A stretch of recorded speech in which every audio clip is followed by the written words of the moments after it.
There are many big players in the finance and banking world elite that have influenced America and the world at large. Each of these players and their corporations may come from different places, have different families, and follow different religions. But what they do all have in common is that their collective actions over time run exactly parallel to the satanic reptilian agenda of having absolute power and control over humanity through greed, oppression, and manipulation, attempting to destroy our rights, sovereignty, and abundance. They have and still are doing their best to harm, enslave, and control humanity, using their immense wealth and positions of influence as their tools. Together, let's join the dots in this elaborate and sophisticated web of tyranny and deception that is the banking elite. Have you been paying attention to what has been happening in the music and entertainment industries? Over the last few years, more and more artists are having overnight wealth and success after reportedly selling their souls to the devil and are now being exposed for committing horrific crimes against humanity. The devil, Lucifer, and Satan were dark reptilian overlords which have now been eliminated. The final few lower-ranking reptilians, along with other dark entities including demons, dark vampires, and greys, have been doing their best to harvest, manipulate, and lower the consciousness of Earth's humans. No matter what industry, be it sports, technology, the arts, or finance, wealth and fame throughout history has always been either inherited through bloodlines or attained through soul-binding contracts with the satanic dark beings, who have until now run the world from the shadows.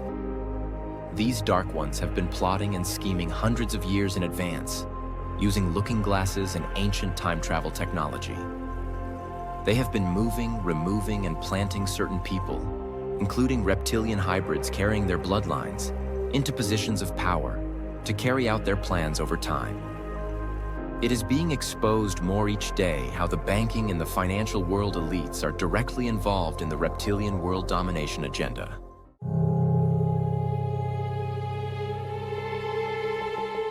Investment houses such as the Big Three, BlackRock, Vanguard, and State Street, have monopolized and dominated the investment sector for many years. Each of these companies own and therefore have influence over large portions of every major corporation around the world. These include holdings in ETFs, digital assets and tokenization, pharmaceuticals, real estate, retirement funds, college funds, insurance, banking and finance, beauty and healthcare, household products, food, agriculture and consumer products, technology and electronics, social media, private prisons, news, media, music, and entertainment, just to name a few.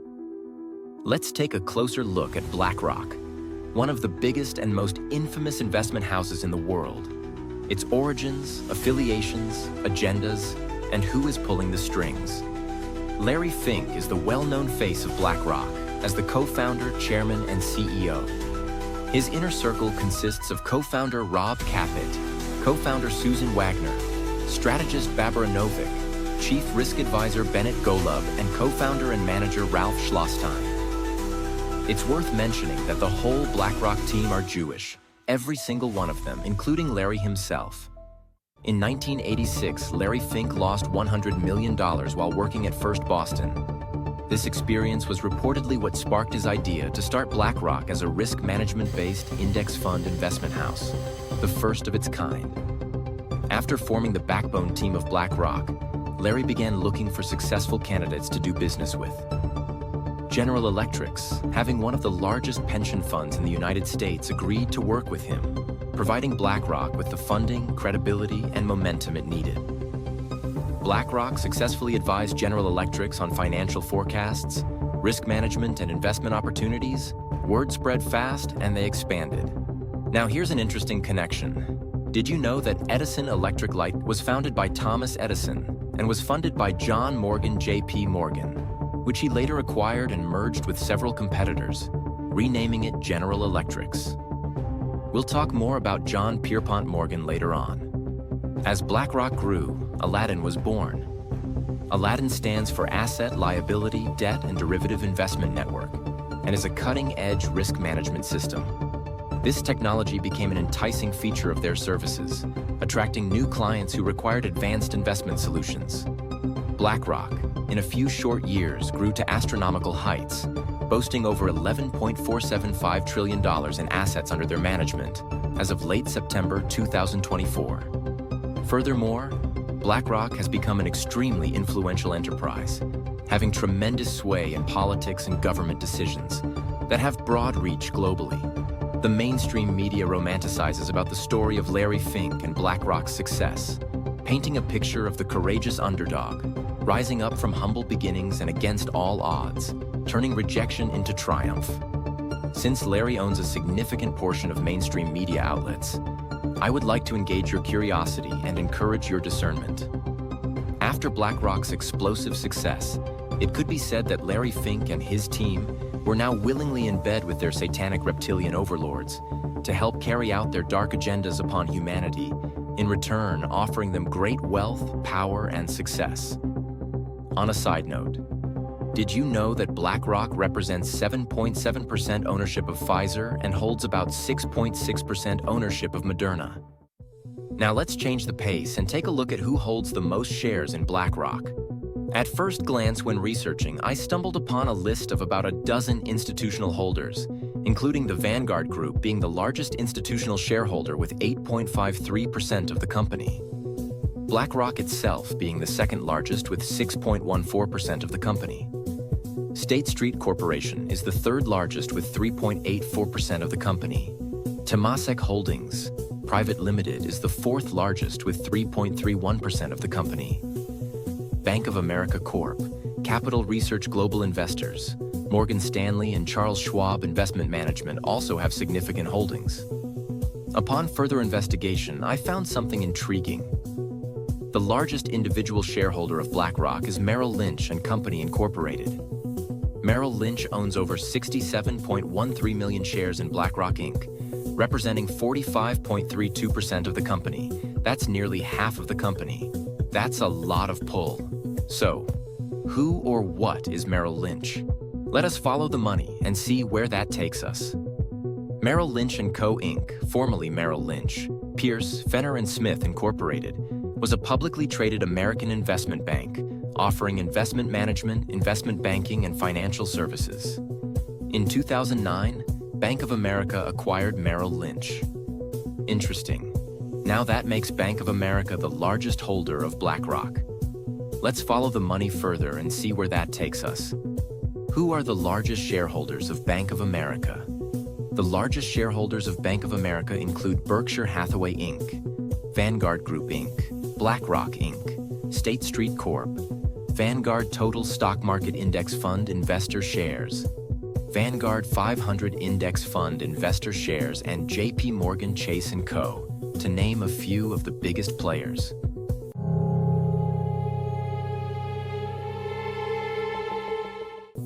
Warren Buffett's Berkshire Hathaway Inc. is by far the largest shareholder of Bank of America, with an 11.1% stake. So, who owns Berkshire Hathaway Incorporated? Warren Buffett is the CEO, founder, and the largest shareholder of Berkshire Hathaway, owning 16.45% of the company. He also controls 31.2% of the company's voting interest. Here are some other major shareholders of Berkshire Hathaway. The Vanguard Group owns 11.18% of the company.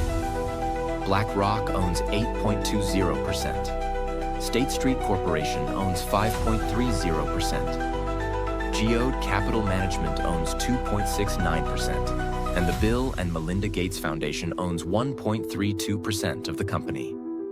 Do you see a pattern arising here? Yes, they are all working together. But for who or what purpose? Let's continue. In September of 2020, Warren Buffett's Berkshire Hathaway spent $5.7 billion on pharmaceutical companies during the midst of the coronavirus pandemic. These shares in drug companies included AbbVie, Bristol Myers Squibb, Merck, and Pfizer. Did you know that Warren Buffett and Bill Gates, the founder and CEO of Microsoft, and the Bill and Melinda Gates Foundation, are very good friends and have worked together for decades? The two became friends in the 1990s after Gates met Buffett at his family's vacation home on Hood Canal. In 2006, Buffett announced that he would donate most of his fortune to charity, including $10 million in shares to the Bill and Melinda Gates Foundation. Buffett was also a trustee of the foundation from 2006 to 2021. Furthermore, Bill Gates actually sat on the board of directors of Buffett's company, Berkshire Hathaway, from 2004 to 2020. Buffett and Gates have worked together on different global projects with particular interests surrounding poverty, education, environment, and health. On the surface, this may seem quite Christ-like, but upon further inspection, what they have been doing is funneling money through different supposed charity organizations that they are affiliated with, under the false guise of being humanitarians. The types of charitable acts that these organizations are implementing include funding all-in-one injectable contraceptives that are being administered to girls and women in developing countries to prevent pregnancy, with the goal to slow down population growth and stop supposed global warming. This isn't just being pushed in third-world countries. The Bill and Melinda Gates Foundation is also pro-abortion, advocating and funding family planning facilities globally. They are also turning mosquitoes into bioweapons, carrying diseases and harmful vaccines and unleashing them upon the general populace. Their influence over the education system has allowed them to indoctrinate and sexualize children through early sex education classes. They are also working hard to have us all eating insects and lab-grown meat, while we drink with paper straws made using toxic glue, all to help save the environment, while they fly around in private jets. Bill Gates and his father are well documented to have strong ties to the World Economic Forum, the World Health Organization, and the United Nations, UN, which is taking charge of the globalist One World Government agenda. This agenda was called Agenda 21 and has now been renamed Agenda 2030, after failing to meet the initial targets, using the pandemic as a springboard. This agenda includes depopulation, complete surveillance and tracking, social credit scores, central bank digital currency, digital IDs, controlled food and purchase supplies, 30-minute cities, and in general a systemic tyranny over the people by the dark elites, with the fundamental undertone being, you will own nothing and be happy. Did you know that BlackRock has a history of partnership with Bill Gates and is heavily invested in MSFT/Microsoft Corporation, with a current holding of 7.30% ownership? Larry Fink and BlackRock also have strong ties to the World Economic Forum and the UN. In October 2019, Microsoft founder Bill Gates, who, together with his former wife, runs the richest, most powerful foundation in the world, co-organized a simulation exercise on a worldwide corona epidemic. The Bill and Melinda Gates Foundation, the World Economic Forum, and Johns Hopkins University actually practiced how the pandemic would occur and what measures should be taken to vaccinate and control the people. This is why many now refer to the pandemic as the plandemic. Bill Gates has been a huge ambassador, shareholder and donor to pharmaceutical companies creating vaccines. Gates first invested in Pfizer back in 2002. He provided funding for several projects to develop vaccines based on CureVac's messenger RNA Moderna platform. In September of 2019, the Gates Foundation bought a position in BioNTech before the COVID-19 pandemic hit, who partnered with Pfizer. Gates invested $55 million in biotech. Let's continue on to another banking and finance giant.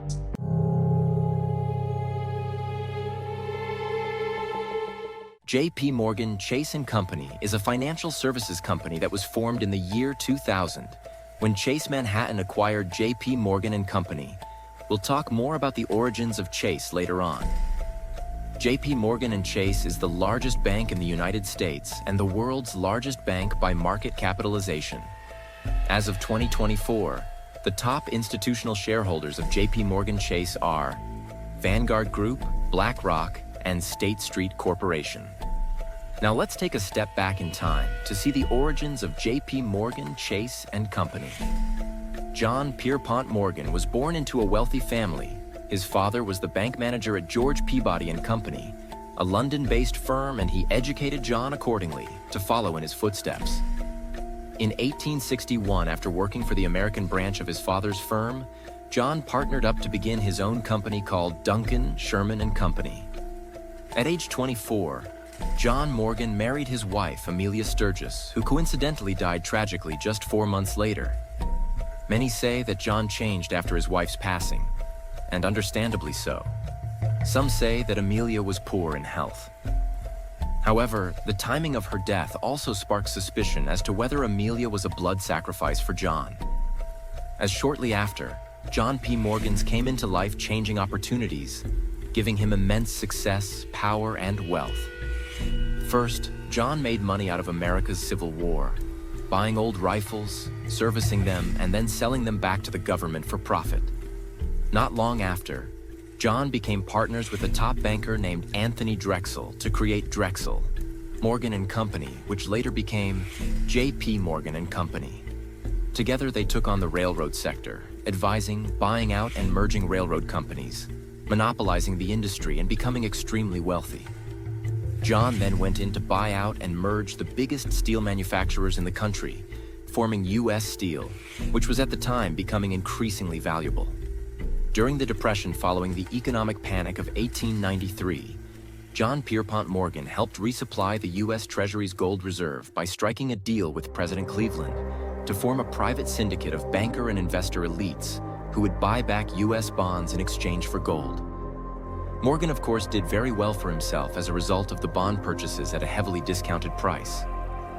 Morgan later organized the financial community once again to prevent a financial collapse after the market panic of 1907. The people of America started to question how a businessman could have such sway over politics and the economy. One of the biggest scandals affiliated with John Pierpont Morgan is his connection to the Titanic. The Titanic was owned by the White Star Line, a British-registered shipping company that was a subsidiary of the American-owned International Mercantile Marine Company. The majority shareholder of International Mercantile Marine was John Pierpont J.P. Morgan. John had booked a ticket to be on the Titanic for her maiden voyage, but then coincidentally pulled out moments prior to her launch, as did a few other wealthy elites.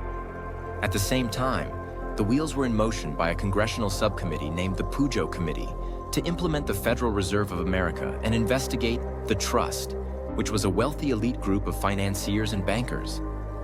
A move that would change the monetary system and economics of America until this day, introducing income taxes and the Federal Reserve fiat dollar, crushing the American dream of freedom and self-made success and fortune through honest hard work.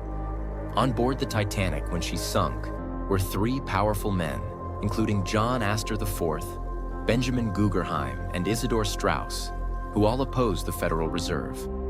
On the 31st of March, 1913, John Pierpont Morgan passed away, and his eldest son and heir John Pierpont Morgan Jr. took over the family business, and the cycle continued until in the year 2000, when Chase Manhattan completed the acquisition of J.P. Morgan & Co. in one of the largest banking mergers to date, creating J.P. Morgan Chase & Company.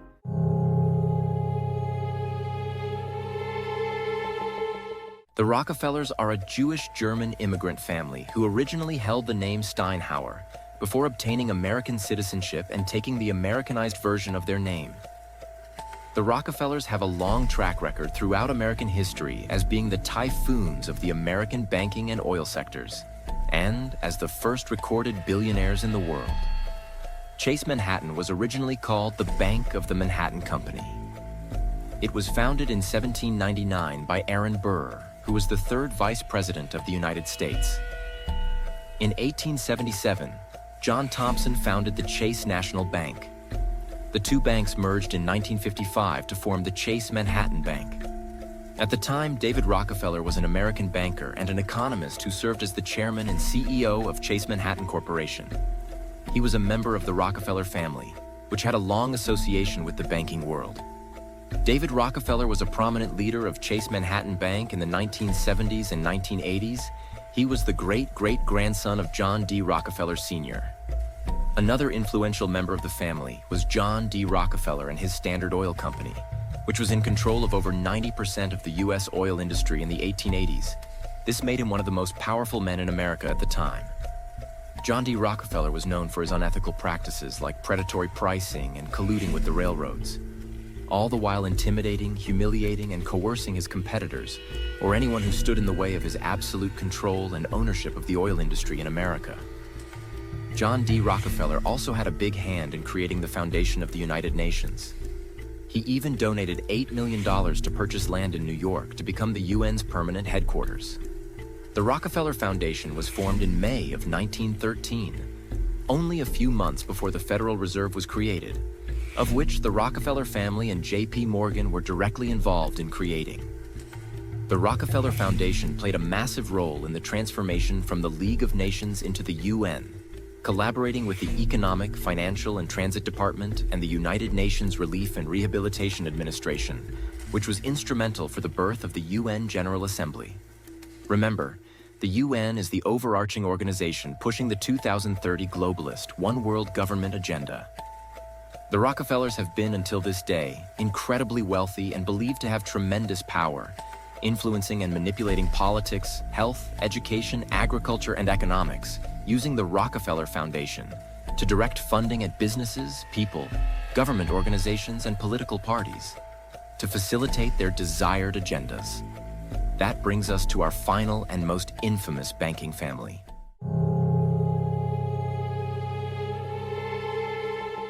The Rothschilds are a wealthy Ashkenazi Jewish banking family, first originating in Frankfurt, Germany. They are most well known for their economic influence in Europe and the world at large, founding the first international bank, of which became a model for central banks around the world. This is why Meyer Amschel Rothschild was known as the founding father of international finance. However, the Rothschilds have and still do influence the lives of billions of people around the world in multiple ways, and none of them are good. Along with the Rockefellers, the Rothschilds have influenced the education system, economics, the monetary system, agriculture and medical sectors, and had particular invested interest in media and entertainment industries. They knew that money is power, but information is too. If they could control the money and the narratives, then they could control the world. Among the Rothschilds' biggest atrocities was the instigating and funding both sides of multiple wars for monetary gain.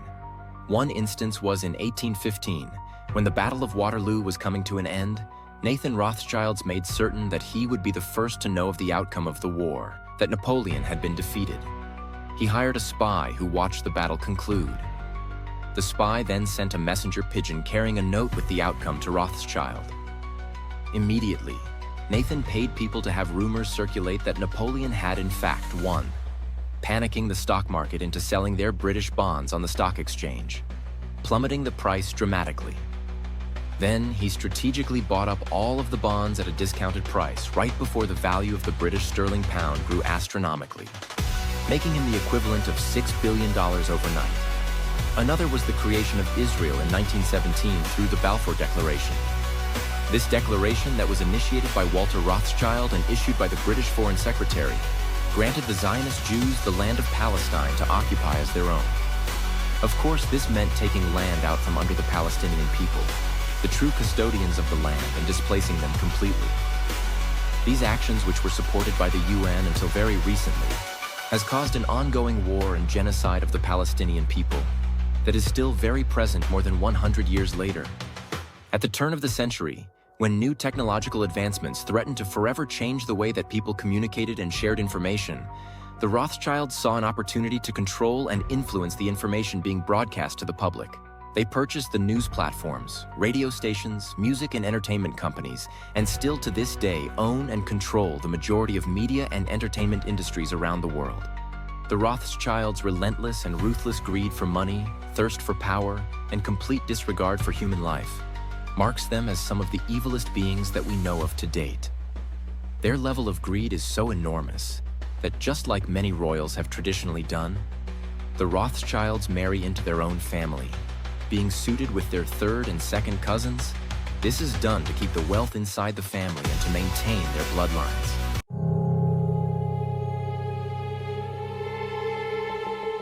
Every big player in finance and banking are connected to each other in some way, each playing an intricate role in a carefully orchestrated plan by the Dark Ones to kill, control, and suppress the people of Earth.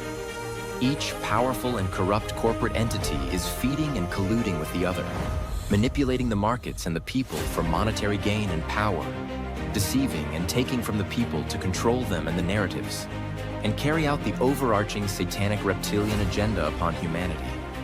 The Dark Ones have been playing a game of chess, with many different pawns assuming positions under their control.